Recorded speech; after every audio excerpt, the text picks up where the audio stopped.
Hey everyone, Shabby here and welcome to a new series video on the channel. Now I'm a big fan here of Football Manager, and one thing the Football Manager is great for is running simulations. That's what I plan to do here.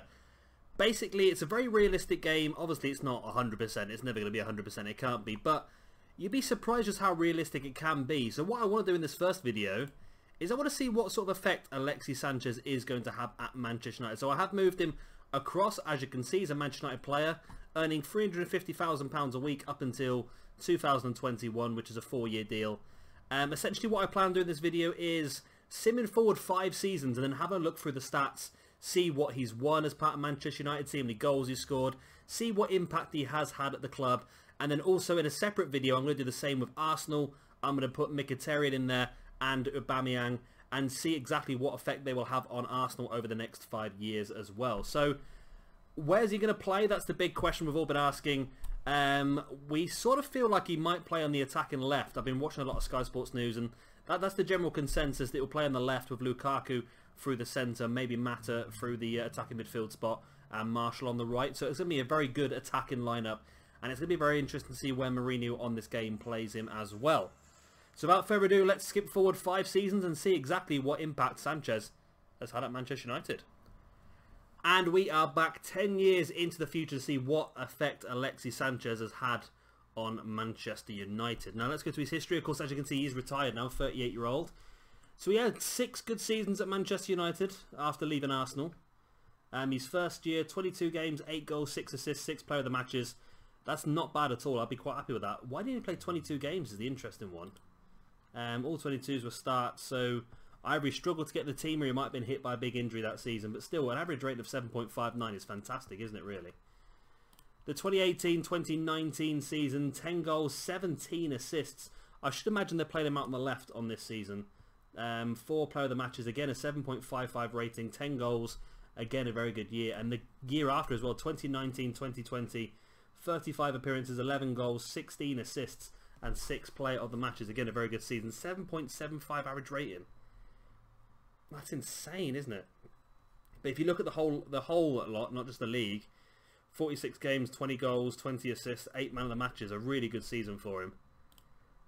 And then it sort of went a little bit down with the assists. Still good 10 goals, 5 assists only, 3 man of the matches, and a 7.27 rating. Still a pretty good rating though, so he was still contributing quite a lot, but just not scoring as many, or making as many assists, I say.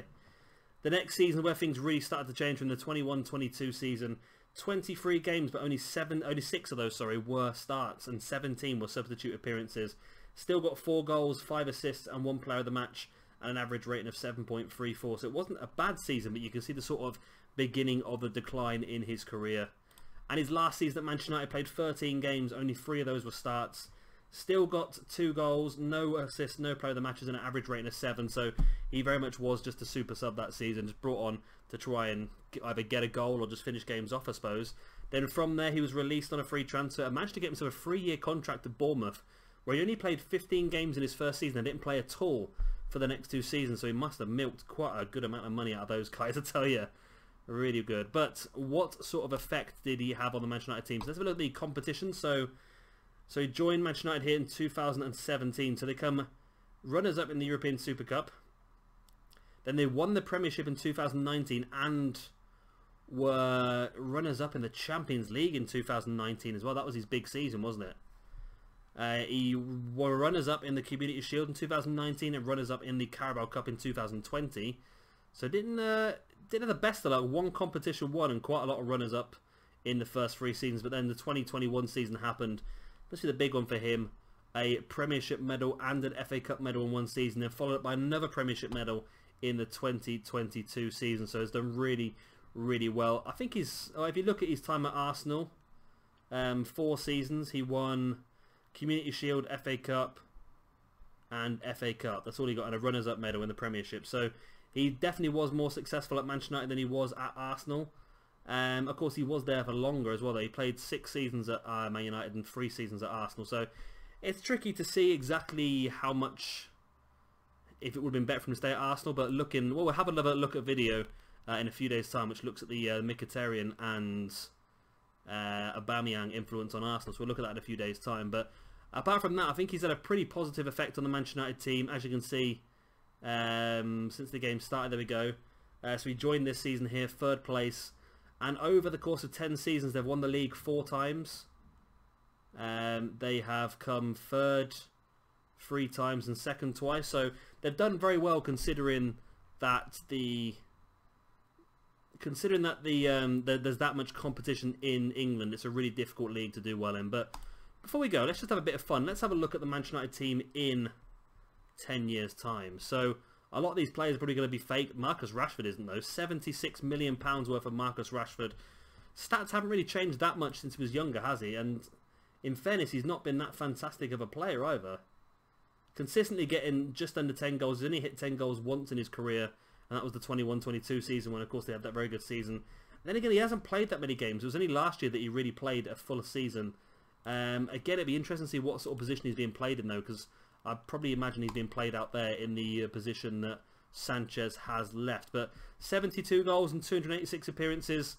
Am I happy with that? I think if he's been playing out wide, it's not bad. If he's been playing through the middle as a striker, then it isn't great. 130 caps and 79 goals for England, though, is very impressive. I wonder if he's playing as a striker for England, but he's playing out wide for Man United, which is why he's got a lot more goals for his nation. Who else we got? We've got the most expensive player is a young lad called Will Hawkins. 20 finishing. Looks very, very good, actually. They brought him from Southampton. He scored 58 goals and 75 appearances. Wow. That is a real goal return, that is. Wow. £103 million he cost, and he scored 31 goals in his first season and 27 goals in his second season. So, yeah, definitely worth the money, but it looks like a fantastic player. And Southampton's laughing as well. Who else we got here? We've got Jordi Mabula, who's actually a real player. Wow. They paid 70 million for him from Bayern Munich. And Bayern Munich bought him for 48.5 million from Toluca. Okay, so he started his career at Barcelona, went to Monaco in the first season by the looks of it. And then he's had a pretty damn good... Oh, he was on loan at Toluca. So, yeah, Bayern Munich brought him from Monaco for a lot of money. And then Man United almost doubled that money, bringing him in as well. Andreas Christensen, wow. So he went to Shakhtar for £10 million for 1 season, and then Man United brought him in. He's played a lot more football at Man United than he ever did anywhere else, so that's really good for him. Nathan Acker as well. He's made his way into the Man United team. Again, another good player. They paid £55 million for him from Bournemouth, and he's had a pretty decent career so far, to be honest. Maybe not played as many games as you'd expect someone to play, cost that much money. Romelu Lukaku, he had a good season. Oh, wow, he's done pretty well. 20 goals, 19, 16, 10, 13, 17, 10. He's had a good time at Manchester United as Lukaku. 137 goals in 293 games. 34-year-old, and his stats are still looking pretty damn good, so I think he'll still get quite a bit of football. David De Gea is still here. 561 games and only 330 goals conceded. That's really impressive. Paul Pogba's still here as well. 10 years into the future. Still looking pretty solid. Victor Lindelof as well. 291 games now for Manchester United, Victor Lindelof. So he looks like he will be a good signing in the long run. Milinkovic-Savic, a player we are actually looking at in the summer, Manchester United. 98 games, 17 goals. We brought him for 69 million 3 seasons ago from Juventus. So, Corentin Tolisso as well. Another very good player. A lot of aging players. They brought him on a free transfer. Wow. That's not bad.